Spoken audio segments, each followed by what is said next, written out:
I'm recording this video specifically for those that signed my petition in response to the latest survey I've run. But if you haven't signed it yet and you'd like to, there's a link in the description below.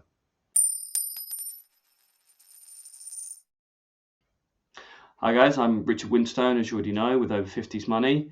Before we get started, if you'd like to keep up to date with the videos I'm doing on energy, simplifying the energy market, or the petition updates, please do like and subscribe to the Over 50s Money YouTube channel and click that little bell to turn on notifications. Thank you.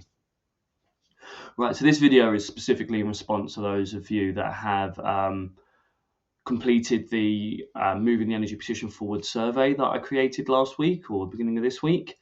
So we've had almost 1,200 responses, which is amazing. Thank you for everyone that's taken the time to respond.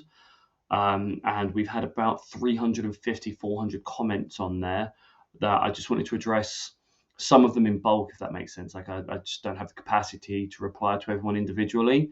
But there were some key groups of questions that were being asked, so I thought it might be useful to do this video. And just so you're aware as to which way the survey is leaning, and I will post the actual stats later on this week. About almost exactly 80% of people have said we should expand the reach of this petition to make sure we're getting the fairest deal we can. About 17% of people said to focus on just the profit and the headroom, and 2 or 3% of people have said they don't have an answer either way. So yeah, that's how the stats are going. So it looks like we'll probably be getting involved with some more consultations with Ofgem, but I'll come back to those later. Right, so the first thing I want to address is the number of kind messages you guys sent in those comments. I've got to say over half of them were just thank yous and really positive, kind words.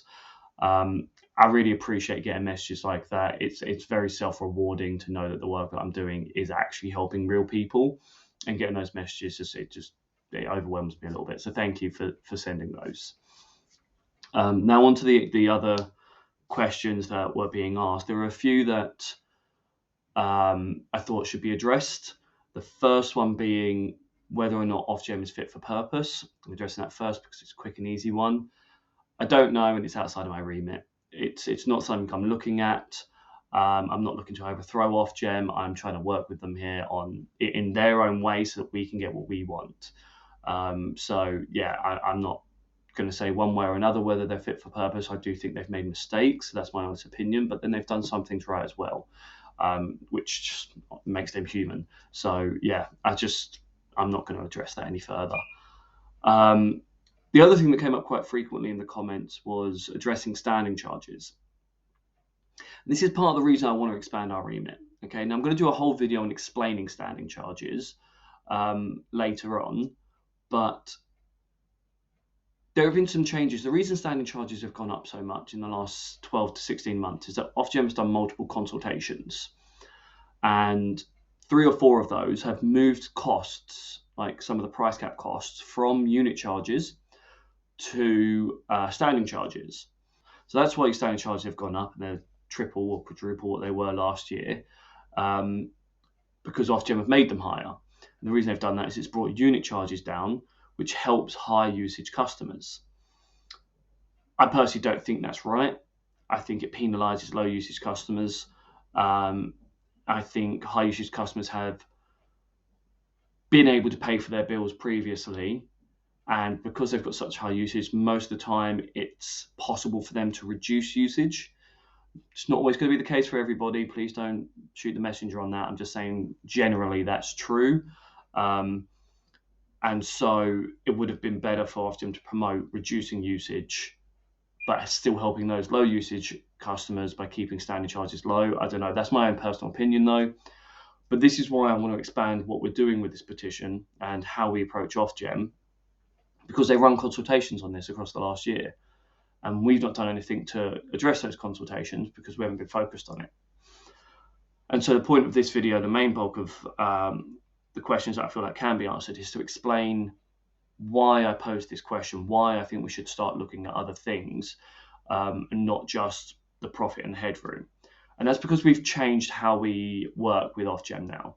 So at the start of the petition, it was just blindly shouting at them, chucking emails at them, chucking phone calls at them, tweeting them, whatever we could do to make ourselves heard.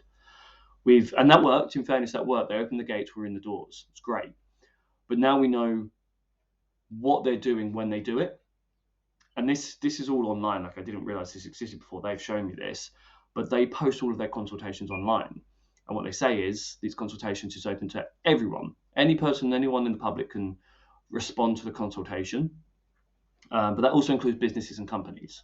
And so previously, if you look at like the last profit consultation, whilst that was open to the entire UK, anyone could have responded. They got 11 responses, grand total of 11. 10 were from energy suppliers. I believe 9 of those 10 said increased profit, shocker. And the 11th response was from me, so from Over 50s Money. So yeah, it's not, even though the consultations are open to the public don't really engage in it. And so that's what we've been doing with this latest petition, this latest consultation. We've sent them almost 1,200 emails telling them we disagree with the price cap being increased, the profit element of the price cap being increased.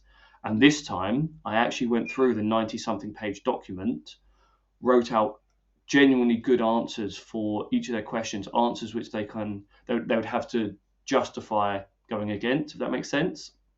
So rather than just blindly saying, we don't agree, I've gone, well, no, I don't agree with this one because of these reasons, and here's an alternative, and I've given them suggestions and solutions to fix the problems that they're consulting on.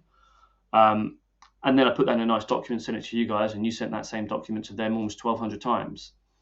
So this time they might have 1,210 responses. 10 will be from energy suppliers saying increase it, and 1,200 responses will be saying no.